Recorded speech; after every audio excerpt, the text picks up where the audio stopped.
Today on Commander Replay, it's the stunning conclusion of the Bad Tribal Tournament with Spiders, Rogues, Wolves, and Centaurs. Can our Thants Spider deck go all the way? Find out next on Commander Replay. I want to thank my awesome Patreon supporters.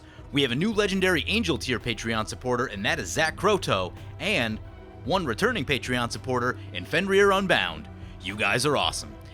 If you want to help support the channel and vote on which decks I play next, feel free to check out my Patreon at the link below.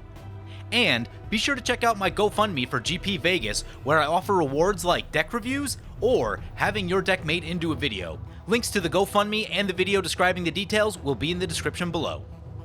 Welcome back, everyone, and welcome to the stunning conclusion of the Bad Tribal Tournament. We are once again playing Thants the Warweaver Spider Tribal, and I am joined by 3 Patreon supporters also playing quote-unquote Bad Tribal decks.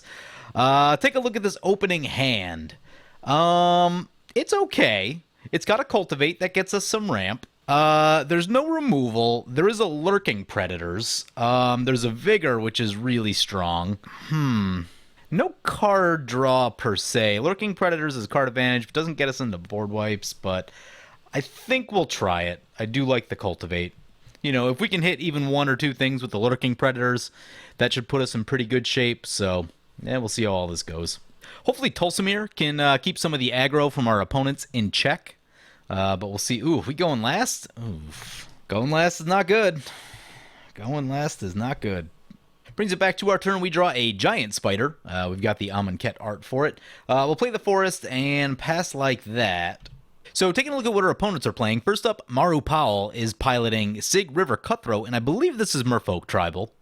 Oh, maybe no. Maybe doing Rogues. So Rogue Tribal, and they've got an Una's Black card coming into play. Each other Rogue you control enters the battlefield with an additional +1/+1 counter on it. Whenever a creature you control with the +1/+1 counter on it deals combat damage to a player, that player discards a card. That can be pretty rough. And then Tulsimir lays down a Sylvan Library and a Birds of Paradise for the Stonebro opponent. Brings it back to our turn 2. All right. Feeling the slowness right here. Play the Mountain. We'll pass the turn like that.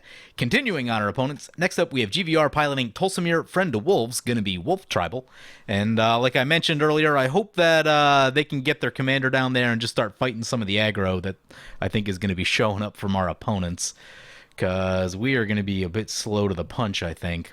And finally, we have Firemaker 282 piloting Stonebro, Krosan Hero. I'm not sure what tribe they're on. It's either got to be Centaurs or Warriors. We'll find out as they get going. But Stonebro's ability to pump things up with +2/+2, and if it has Trample, yeah, that's pretty good. So Una's Black Art swings into the Tulsimir opponent. They go down to 39, and Sylvan Library trigger on them. They draw an additional card, and they'll play a Kodama's Reach. Note that Sig does have a counter on it, so whoever gets hit by it's going to be losing something, which is not amazing. Oh, I think opponent's doing Centaur Tribal. So Seaton, Krosan Protector coming down. Tap an untapped Druid you control, add a green mana. No additional Druids just yet, other than itself. Yeah, maybe we should have mulliganed into a board wipe. That seems like it may have been a good idea. That's going to bring it back to our turn. We draw a Strip Mine. Meh. Play the Reliquary Tower. Play Cultivate. We've got double and triple green in hand, so I think we're going to go for a black and a green right here. We'll get the Swamp into play, Forest into the hand, and past turn like that, we are wide open to discarding a card right here. I figure if we have to discard, it might be the Goliath Spider, just because we are a long ways away from casting that Goliath Spider. So here comes a Stink Drinker Bandit. It's got a +1/+1 counter on it, and it's got Prowl. It says whenever a rogue you control attacks and isn't blocked, it gets +2/+1 until end of turn, and we're going to get hit by the Sig. Ugh. All right. No blocks for us. Things are getting pumped up. We're going to have to discard a card. It's going to be the Goliath Spider, just like we talked about. We do have a little bit of reanimation in the deck, so we can get it back. We do lose 4 life because of the pump on the Stink Drinker. So if someone could just lay down a board wipe, that would be fantastic. Sylvan Library for the Tulsimir, or even at least some amount of removal would be good. Here comes Tulsimir. Let's see what they want to fight. Fighting the Una's Blackguard. Okay, that's good. That gets rid of the discard. Still a lot of damage on board. That's all a thing. Thinking about the Penumbra Spider for us this coming turn. We really need to slow this game down a bit. Here comes a Ferris Band Riders. It's a Centaur warrior. That's an Ishkana. That's something. That gets us a bunch of blockers. Enters the battlefield if there are 4 or more card types in your graveyard. Create 3 spiders. There are not 4 card types currently. There are 2 card types. So we're going to sit tight on the Ishkana. Play the Penumbra Spider. Get this forest in, then Penumbra Spider. And now we've got a blocker. Try to slow down some of the aggro here. We do need another green for this Vigor, which is a little sad. Gonti, Lord of Luxury, coming into play. Let's see where they point this. Pointing it at the Tulsimir opponent. It is, in fact, a rogue. Take a quick look at our deck list real quick while all this is going down. Check out what we have for board wipes. We have Blasphemous Act, In Garrick's Wake, Kindred Dominance, Damnation. All of those except one are double black. Oh, and we have Toxic Deluge. Toxic Deluge is single black. Okay. No attacks for the Sig Cutthroat opponent. It's interesting. I guess everyone's got blockers now, so try to stalemate this game up a little bit. Sylvan Library trigger. Ooh, that's a Wolfear Silverheart. That's a good card. Can soul bond, and if it does, both soul bonded creatures get +4/+4. That's going to make something huge, and it gets to fight something.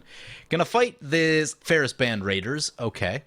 Ooh, that's a 7/7 Tulsimir. Firemaker says he just got time walked. Yeah, pretty much. I mean, he got to make a land drop, I think, but okay. Tulsimir swinging into the... Nope. Tulsimir going to swing into us. Oh, do I want to take 7 right here? Not particularly.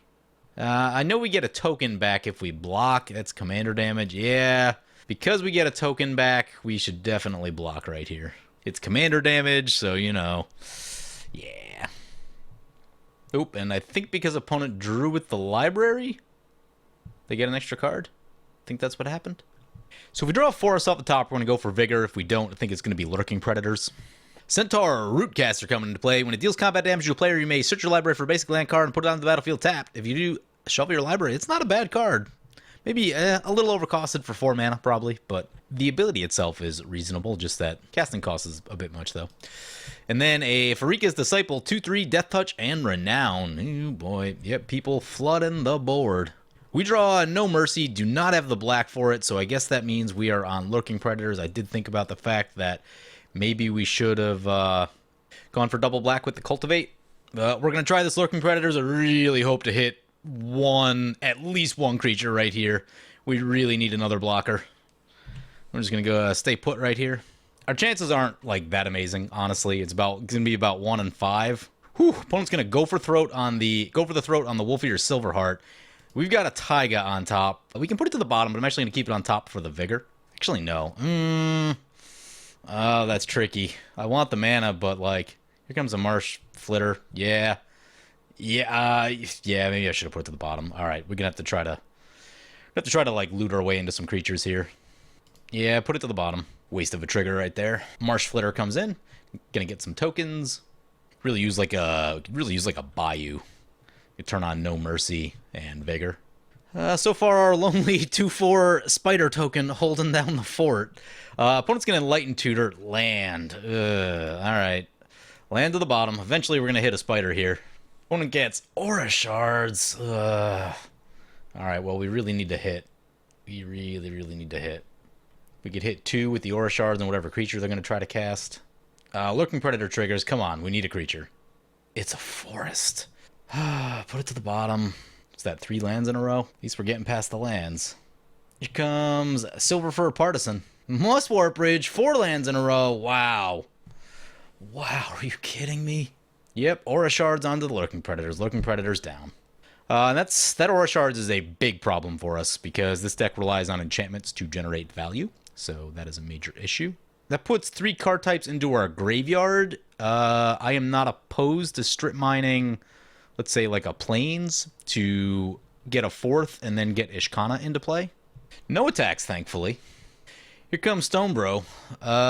Nothing with Trample yet. Oh, here's a Rancor. Okay, now that thing's got Death Touch and Trample. Cool.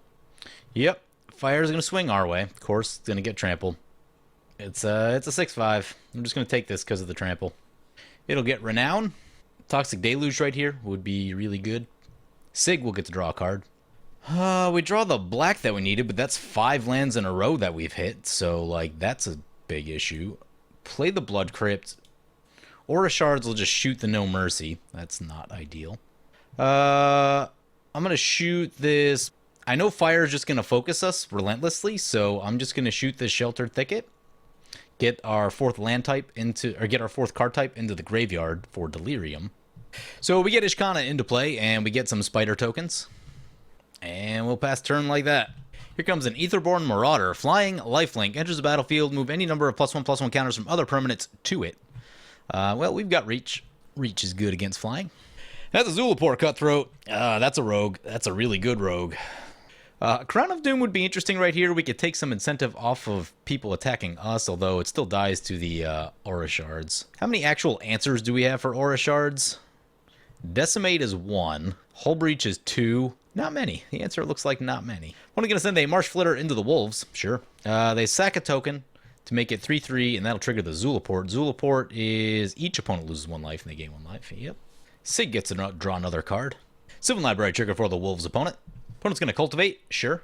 Here comes an irregular cohort. It's a changeling. Aura Shards will trigger. Opponent's going to fight the Zulaport. That seems like a real good idea. Aura Shards on the Rancor. Yep. And opponent got a second trigger off of something. Oh, does that create a token? Oh, yeah, it creates a token. So another Aura Shards trigger, another fight trigger. So, yeah, bunch of triggers flying off right here. Rancor goes down, but it'll go back to its owner's hand. But the fact that we choke them on mana a little bit means that, you know, there might be a cost to having to replay Rancor. They may not get to do something else as a result. So Zulaport down, that's good. We end up at 25 after all of that. It's not the best, but at least it's gone now. Opponent going to send a Wolf into the Rogues. Let's see what they want to do. They're at 43, probably. Oh, we're going to block. Yeah, they block and trade. Interesting. So Voja down. I'm not sure I would have made that trade. Especially they're at 46. So opponents send a little deal. They want to know if they can hit us for 2 to replace the land that we strip mine to get Delirium. I told them that's fair. So opponent's going to lay down a Centaur Nurturer. They'll gain 3 life. Opponent going to put the Rancor back on the Disciple. Sure. So opponent going to do some attacking. They're going to send the 2/2 into us. We're not going to block that. Farika's and Stonebro going into the Rogues, and those will get pumped up pretty good. Gonti's going to block the Stonebro. That'll, yeah, it's going to take some opponents some mana to recast that, so that's good. This is what we like to see. We like to see things dying right here. And opponent gets their land trigger. Puts it onto the battlefield tapped. Yeah, it's legit. We draw a Grave Robber Spider. It's fine. I guess we're going to try our commander right here. But we're going to do it after combat. And then watch the fireworks ensue. So in our second main, drop down Thantis, and then watch people start mashing things together. And we'll just see what happens. Tell opponents it's time to turn this place into a big circle pit. Okay, never mind. Extinguish all hope. All creatures getting destroyed. About time someone played a board wipe. I meant let's slow it down a little. Yeah, and this is where, like, Sylvan Library's a big problem. The massive amounts of card draw from the Wolves and the Rogues are the type of thing that are going to be set up to go late like this. And we can't really get much of our card draw going with this Aura Shards sticking in play. Here comes Tulsimir Wolfblood. Oh, that's bad. That is bad. Once Tulsimir gets going with regular Tulsimir, that's super bad news. That's a Selvala. Selvala does get us card draw, but it gets card draw for our opponent as well, so there's that. This is Xenaghost. That's a good play from our opponent right there, simply because it doesn't get shot by all this stuff. We draw an Abundance. I was about to go for Abundance, and then I realized Aura Shards is still in play, so that's a thing. I guess we're just going to play the Giant Spider, since I fully expect anything we do is gonna die. Oh, opponent just Praetor's Counseled? Wow, they're going to get so much stuff. That is so many things. They have 16 cards in hand with no max hand size. Yup. The good news is they didn't do anything right here, so they didn't actually cast anything of value, so can at least hit them a little bit before they start laying things down. Wolf opponent lays down a Reliquary Tower themselves.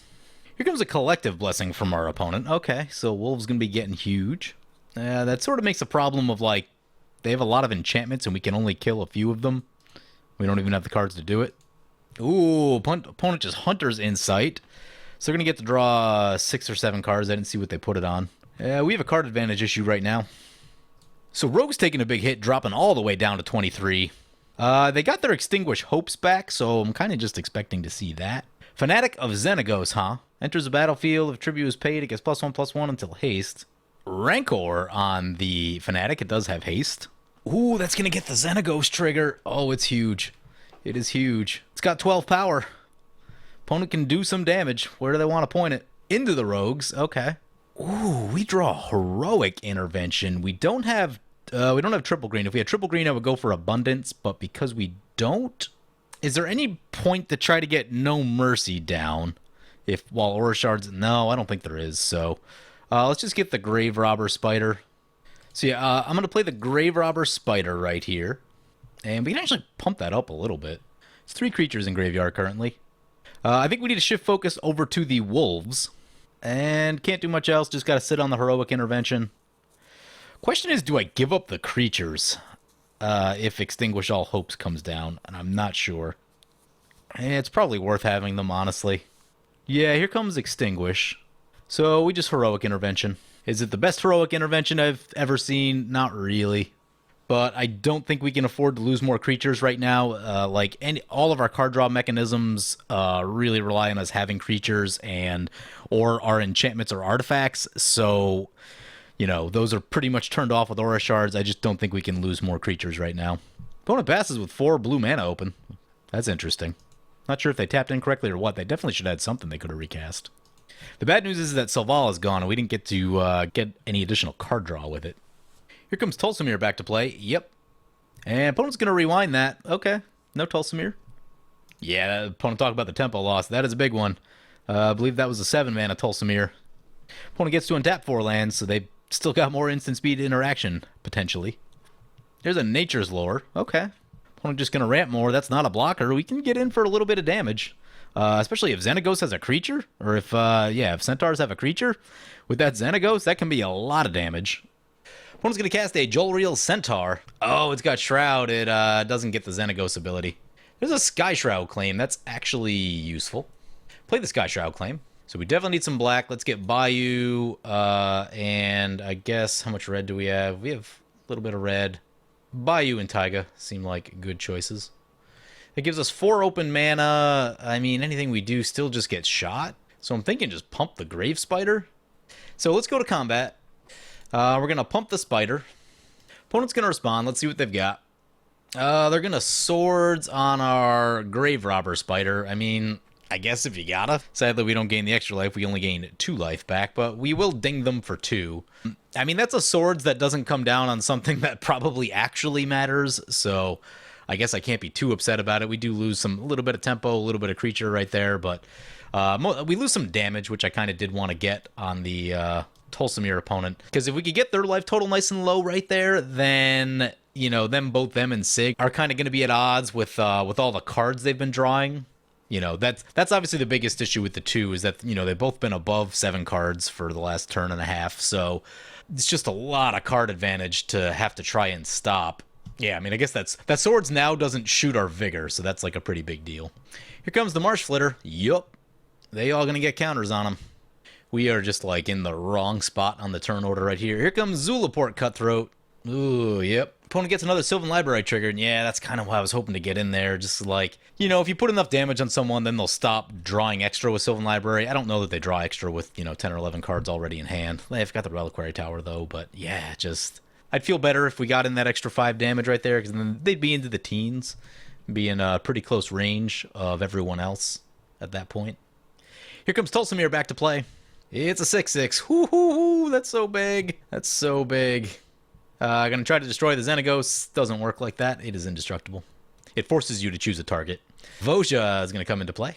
It's a 6/6. Note that with Collective Blessing still around, Vigor is not big enough to survive a fight trigger from Voja, and probably anything else for that matter. Ooh, opponent's gonna go for the token. Spicy. This is good. Opponents using removal on each other. I'm all about that. Does mean that the Zulaport will survive, and that could be a bit of an issue. Yeah, Wolves gaining life back, too. Back up to 24. It's not a ton of life gain, but it's enough that it can keep them out of Alpha Strike range. Here's a Watch Wolf. This one may get the Zulaport. Yep, gonna try to fight the Zulaport once again. Zulaport will trigger. Voja back up to 27, down to 26 after the Zulaport. We're down to 24. Ideally, we could get the wolf opponent out of the game and then find like a Whip of Erebos or something. We also have a Luxodon Warhammer as a second source of life gain. Oh, that Praetor's Council, by the way, was a wolf card. Didn't even think about it when it happened. Yeah, that was what they stole with Gonti. Yup. Centaur Chieftain coming into play. Haste and Threshold. As long as 7 or more in the graveyard. Enters the battlefield. Creatures you control get +1/+1 and gain trample until end of turn. Yep, that one's probably just more of a blocker than anything right now. Here comes that Rancor. Oh, yeah, that's opponent can Xenagos this thing. It can do some hitting. It's got 12 power. Where does opponent want to send it? Opponent's going to send the 12 into the Wolves and the 3/3 into the Rogues. Opponent's going to sack a creature, make the Marsh Flitter a 3/3. Block and trade, maybe? Oh, it's a 4/4, actually, because of the counter. Yep, okay. Yeah, I see what's going on. Flanking will kick in. They'll still trade. I think opponent's about to get got with the flanking. Opponent's going to put both in front of the Centaur Chieftain. Ooh. Oh, then Heroic Intervention. Okay, yep. That's the thing you can do when you draw like 10 cards at a time. Centaur's not getting as much done as I might have hoped, but still mashing it up with everyone. I guess we play the Ancient Tomb, cast our commander in the second main. I'm going to try to really stay away from this Ancient Tomb if I can. Ooh, spicy. Undercity Plague. Target player loses 1 life, discards a card, then sacrifices a permanent, Cipher. Opponent discards a land. Or no, maybe that was a sacrifice? No, they discard first. Yeah, and they put the Cipher on the Una's Blackguard. Opponent not happy about the discard and the sacrifice. So I think they discard Shared Triumph and sacrifice to Forest. Cut them down on those lands just a little bit. Oh, that's a Cover of Darkness. Thants is black. We're okay. Whew. That's a Stealer of Secrets. Nice. Nice. Gets a counter on it. See where opponent attacks. They could send both at us. That's a thing that they could do. But it doesn't look like it. Both into the Wolves. Cool. Opponent's gonna be doing some discarding. So we're gonna get the Cipher trigger. We're gonna get hit by an Una's Blackguard. Loses a Howlgeist. Opponent sacrifices the Aura Shards. Oh, that's so good. We can cast all our stuff. We can cast all of our stuff. I don't know why they let that go. Why didn't they just sacrifice another land? They're still at 21. Like, they didn't take that much damage in all of that, but... Oh, that's a Wolfbriar Elemental kicked 5 times. Uh-oh. Please don't make wolves. It makes wolves. I think everything in play is about to die. And they're going to gain a lot of life. Yup. Alright, Giant Spider going down. Thants going down. One-sided board wipe for the wolf opponent right here. Thants back to the command zone. So the problem with No Mercy now is that like we don't have enough blockers to not die. And opponent's got lethal on the Rogues. Rogues going down. Oh, this isn't good. We need a board wipe. We need a board wipe. Rogues down, go exactly to 0. Xenagos just going to tap out and pass, put it all on us. Okay. We draw Decimate. There's not enough targets. There's no artifact. Oh, no. Wow. What next? What next? Opponent has a lot of damage in play. If we play No Mercy, that definitely gets us killed. Wow, there's no artifact. Oh. Playing Thants probably just gets us killed. Opponent sends everything our way. Thants would get huge. How much can we block? I mean, that's 20 right there. Guess we... maybe we try to distract opponent with the Thants. Just see what happens. Maybe they get scared. Maybe they don't send lethal at us. That's all we can really hope for. And then hope to untap and draw a board wipe. Eladamri's Call. This will probably end the game. Rotwolf. Gross. Here comes the Rotwolf. Fight the Thants. Don't think they can kill us both. Question is, who do they want to take out? There is some line of play where like they think Xenagos is scarier than what we have going. Oh, there's a Radiant Destiny. They might be lethal now. 5/5s, 6s, 6/6s. It's going to be close. Oh, and Anointed Procession. Yep, opponent's got lethal coming our way. Nothing we can do about that. And the other 3 going into fire. Blasphemous Act off the top could be something. So we go down. Fire ends up at 16. They're going to need a big draw. Opponent's going to strip mine the Sun Petal Grove. And otherwise, opponent's going to tap out and pass. So this is going to be game. Wolves going to take this one down. Opponent's going to raise by Wolves. Gains a bunch of life. So down they take it. Congrats to GVR for taking it down with their Tulsamir Wolves deck. I don't know. I feel like maybe we should have mulliganed our opener. I feel like maybe it wasn't that good. Like, Cultivate is good, but it wasn't exactly what we needed. I feel like removal is probably really where we wanted to be. We saw almost 0 removal that game, so that was not helpful. I guess we had the No Mercy, but we were locked down so hard by that Aura Shards. That thing got us real bad. We got the 0 value Lurking Predators, so probably a reason to take Lurking Predators out, maybe. I forgot that you can cycle the card to the bottom, though. But yeah, the fact that we didn't get like any value off that Lurking Predators hurt pretty bad. We just looked at lands, like we didn't look at anything else good. Was a pretty big issue, and I don't know, we just couldn't find like removal for any of the enchantments, Aura Shards, and then the Collective Blessing was a huge problem. There was no artifact for the Decimate, which was an issue, so yeah, all that coming down to down we go. But anyway, hope you guys enjoyed the video. As always, feel free to comment, like, or subscribe. Thank you for watching.